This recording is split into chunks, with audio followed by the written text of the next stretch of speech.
Hello दोस्तों, मैं नसीम अख्तर और आप देख रहे हैं मेरा YouTube चैनल नसीम के साथ। आज का बड़ा प्रश्न ये है कि क्या भाजपा का प्रभाव कम हो रहा है? क्या भाजपा के दांव कमजोर पड़ रहे हैं? क्या भाजपा के अत्यधिक ध्रुवीकरण की राजनीति की धार खत्म हो रही है? आज इन प्रश्नों को पहलगाम आतंकी हमले और ऑपरेशन सिंदूर के संदर्भ में समझने की कोशिश करेंगे। पहलगाम का आतंकी हमला एक गंभीर और दुखद घटना थी जिसमें कई लोग मारे गए, इनमें पर्यटक भी शामिल थे और स्थानीय लोग भी। इस हमले ने देश में सुरक्षा चिंताओं को फिर से उजागर किया, परंतु भाजपा ने वही किया जो उसे सबसे अच्छा आता है और भाजपा जिस मैदान के लिए एक्सपर्ट समझी जाती है, अर्थात सांप्रदायिक और भावनात्मक ध्रुवीकरण। भाजपा ने इस हमले को अपनी रणनीति के हिस्से के रूप में उपयोग करने की कोशिश की। पहले इस घटना को सांप्रदायिक रंग देने का प्रयास हुआ, परंतु जनता ने इस हमले को सीमा पार से प्रायोजित आतंकवाद के रूप में देखा, न कि सांप्रदायिक मुद्दे के रूप में। विगत कुछ वर्षों पर नजर डालें तो आपको अंदाजा होगा कि पिछले एक दशक से भाजपा ने अपने धन बल, कार्यकर्ता, ट्रोल आर्मी, संघ प्रचारक, मीडिया और विभिन्न माध्यमों से देश में जो नैरेटिव सेट करना चाहा किया, जिस घटना को जैसा ट्विस्ट देना चाहा दिया। मोदी जी के मुंह से निकले एक एक शब्द ने माहौल बनाया या बने हुए माहौल को ध्वस्त किया। उनकी लोकप्रियता के सामने बहुत सारी आपत्तिजनक स्थितियां भी छिप गईं।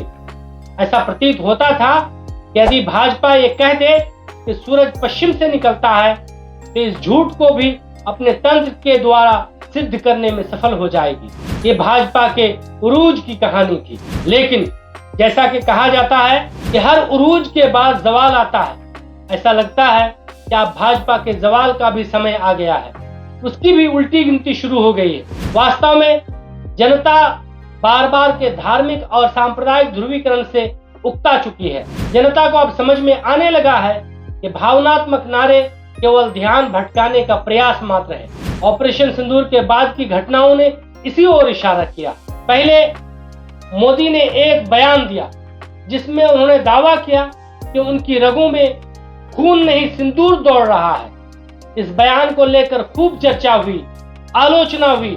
कई लोगों ने इसे मजाक के रूप में देखा।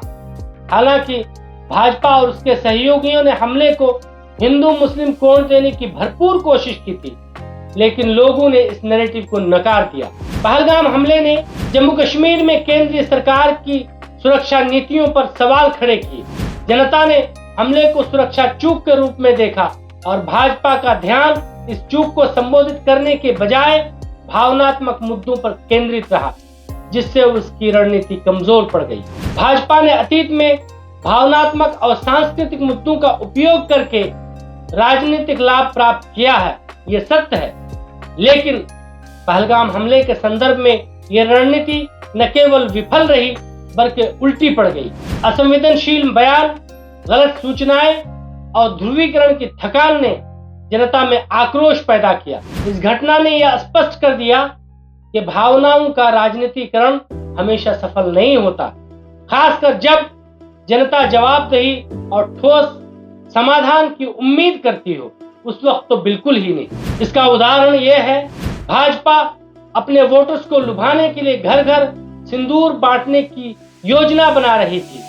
कई स्थानों पर भाजपा कार्यकर्ताओं ने योजना पर अमल भी शुरू कर दिया था, परंतु खुद भाजपा के कोर वोटर्स ने इस योजना का विरोध किया।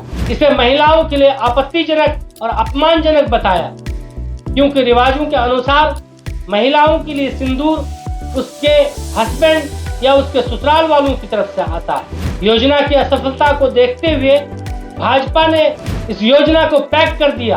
अंततः पार्टी ने खुद ही ये ऐलान किया कि भाजपा की तरफ से ऐसी कोई योजना नहीं बनाई गई थी। कई वर्षों के बाद ये देखने में आ रहा है कि भाजपा बैकफुट पर खेल रही है और हजारों प्रयासों और बिहार चुनाव सामने होने के बावजूद भाजपा ऑपरेशन सिंदूर का राजनीतिकरण नहीं कर पा रही है।